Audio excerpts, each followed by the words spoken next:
Hey, you guys. So, this story time was supposed to be about the Jezebel and the Destiny Swapper that the devil sent to attack me because he did send them to attack me at the exact same time, right after he sent the counterfeits. But when I made the script for that story, it was just way too long, and I want to involve all the spiritual details for you guys. So, I'm going to split it up. I'm going to start with the Jezebel, and then the next video will be about the Destiny Swapper. As for the Jezebel, I'm going to call her Angel because she liked to go by Angel, and I see her more as like a fallen angel type situation. So I first met Angel at Walmart. She was the associate that checked me out, and I couldn't help but notice that before I even walked up, there was two ladies that were checking out, and she seemed very so anxious to greet me that she was greeting me before these ladies even walked away. She was like, "Hi, ma'am." And I remember her greeting threw me off because the energy behind it was really odd. It was like possessive and demanding me to respond, so much so that I looked up confused. Y'all, what made it even more weird was that she sounded and looked exactly like my ex's evil sister that I told y'all about in this story. It was like so odd that she looked so much like her that I thought it was her and I almost called out her name. It's just crazy because they're both just such beautiful women with evil traits. So as the conversation continued forward, I noticed it was pretty awkward, but I was just pretty much thinking like I can come off as awkward sometimes, so I pretty much let it slide. So one of the final questions that I asked her, I was like, "Hey, have you ever been drawn for before? Would you be interested in somebody drawing you and purchasing a drawing of yourself?" Because I really was like interested in drawing her because she just seemed like a really good person to draw.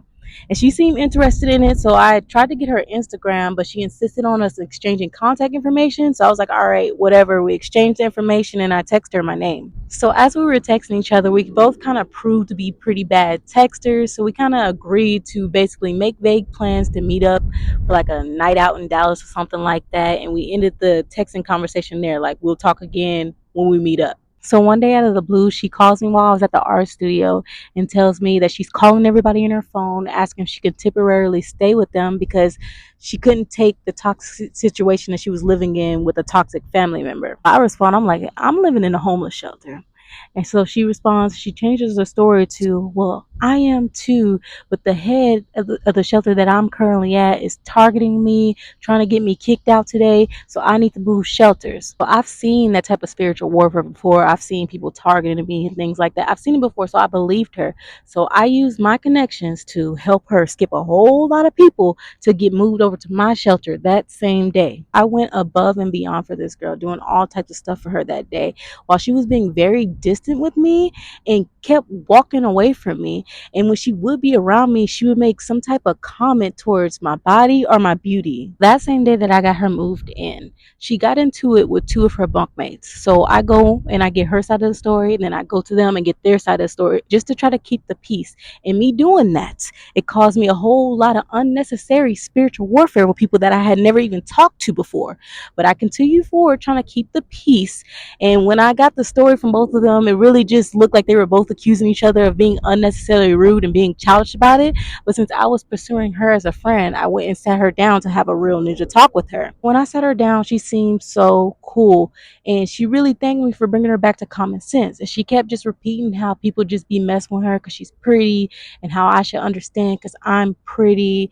And you know, I kind of did understand because I do go through a lot of spiritual warfare because of my looks and my personality and things like it. I get it. So I'm like, all right, cool. I'm going to just chop it up to that. So after we got back to a level head, we just moved the conversation over to God, and we're talking about God and how we have like spiritual gifts, able to sense certain things, able to have discernment, able to have dreams. I'm like, all right, cool. She's a real cool girl, and we really gonna connect on some godly stuff. The reason why she probably just tripping or being distant, things like that, she's probably because she's going through some spiritual warfare and don't want to put that all up on me. After that, I had a dream, and I can't really remember the details of the dream. I remember the message from the dream perfectly. The message from the dream was a warning of a bad friendship. So the next day, I used my connections to get Angel from the bunk where she got into it with her bunkmates to the bunk right next to me. Later that day, I still met up with the Destiny Swapper, and I got the confirmation that I needed to end that relationship. And I'll tell y'all about that in the next video. So when I got back to the shelter, I vaguely talked about the situation with the Destiny Swapper with Angel. And I was basically telling her that I was most likely not going to continue pursuing that relationship because I felt like she was constantly comparing herself to me. So in the middle of me talking, Angel walks off into the restroom. And I'm like confused, but I just continued to get in my food, got my food, and went to sit down to eat. And after she got her food, she came to sit down next to me. So I just continued talking about what I was talking about. Then she cuts me off, saying that she doesn't blame the Destiny Swapper for comparing herself to me. I agree to a certain extent of her logic, saying that women do naturally compare themselves to each other. But when she got deeper with her logic, she started going off into a direction where she was saying that attractive women should only get attractive friends. And I was like, so you don't believe that you're attractive?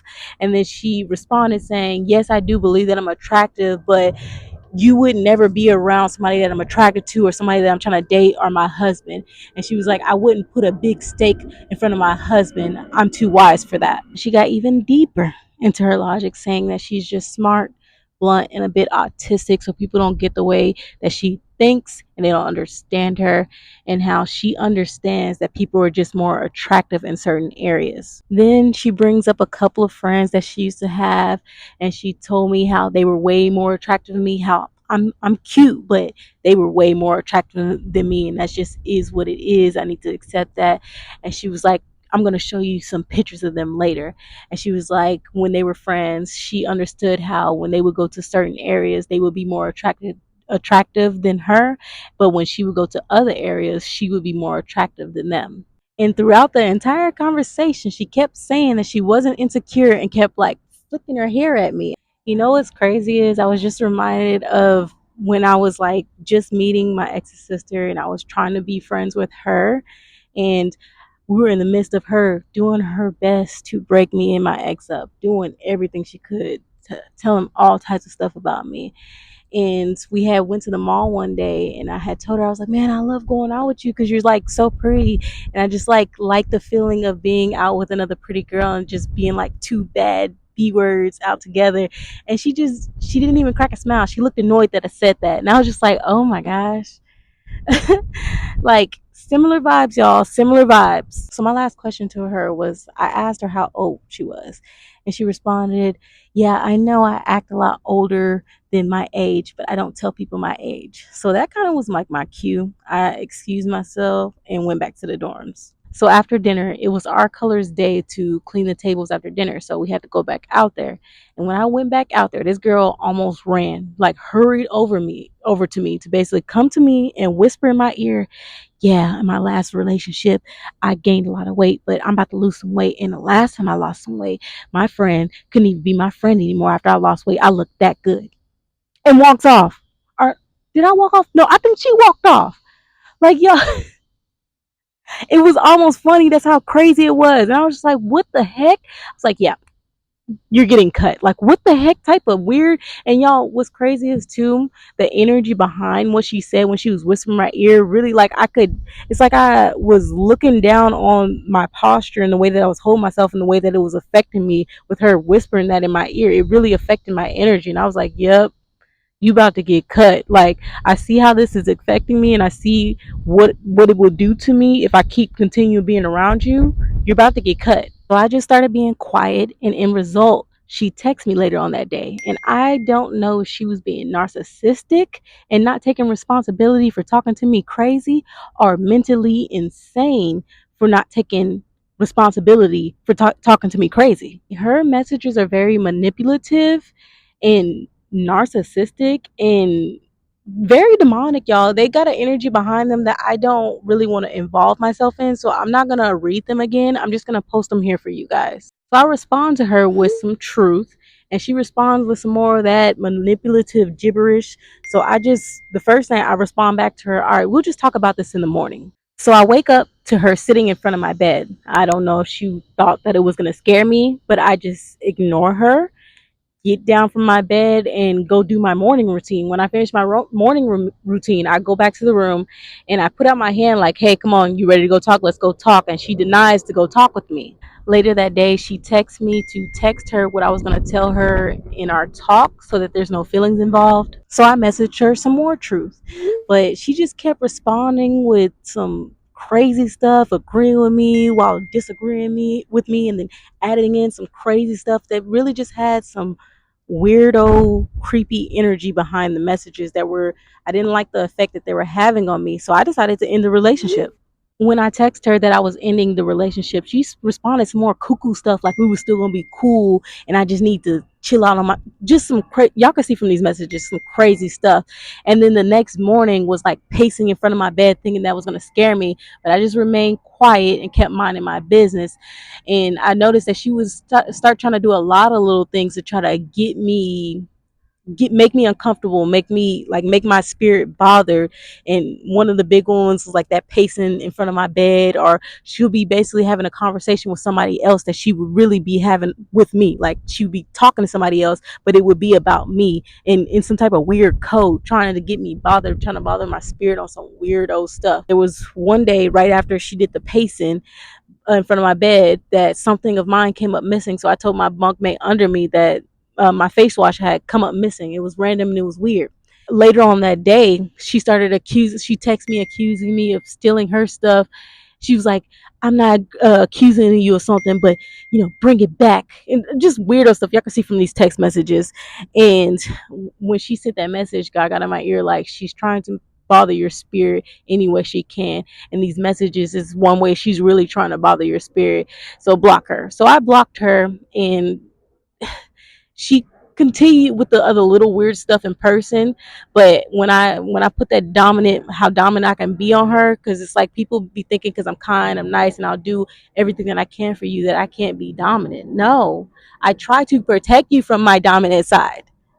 I don't got two personalities. I just be trying to chill on people.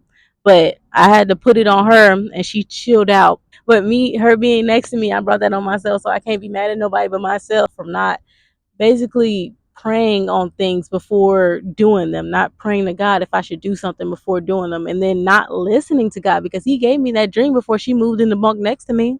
God ended up giving me even more confirmation on her because I just really couldn't understand how we were two very attractive women that were following God that didn't mix. That really bothered me because it's like, how will we not be one in Christ? That doesn't even make any sense.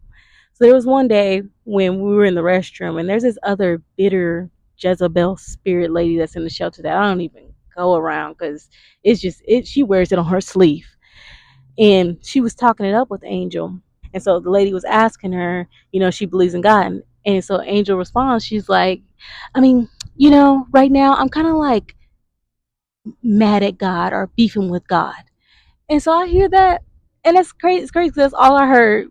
And after that, I just took it and I was like, oh, okay, you got other things that you're going through. Like, who knows if she'll get over that in the future and things like that. But as of right now, we ain't one in Christ. Because, yes, I can get upset with God. Shoot, I'm living in the shelter. Shoot, I was living in the airport. But I don't ever fall back on knowing who God is and knowing that everything is happening for a purpose. And I get out of that real quick because I know that I be wrong. I know that I just don't got understanding. We ain't one in Christ. What really also blows my mind is like, y'all, I got all this evidence, and confirmation that I can show you guys in this one, but it's just so crazy that it was way more in the spiritual realm with this girl than it was in the physical. It was way more spiritual. That's all I can really say. And how loud it was and alarming it was in the spiritual realm just blows my mind. But the devil is really trying to get me caught up in a counterfeit relationship. And I'm finally away from my narcissistic mother, my narcissistic ex of 8 years, and I'm out here free for the first time in my life. And this is why I'm having these extreme encounters, because he's trying to tie me up the hardest way that he can, and that just also means that a big blessing is coming my way. But it ain't gonna happen, Captain. I ain't doing it no more. Everybody around this dome's getting tested, bro. Your spirit will be tested if you come around me, and if it ain't of Christ, you will not have access to my life. And that's on period. All right, you guys, that's all I have to say for today. Thank you so very much for watching this video, and I'll see you guys in the next one. Peace.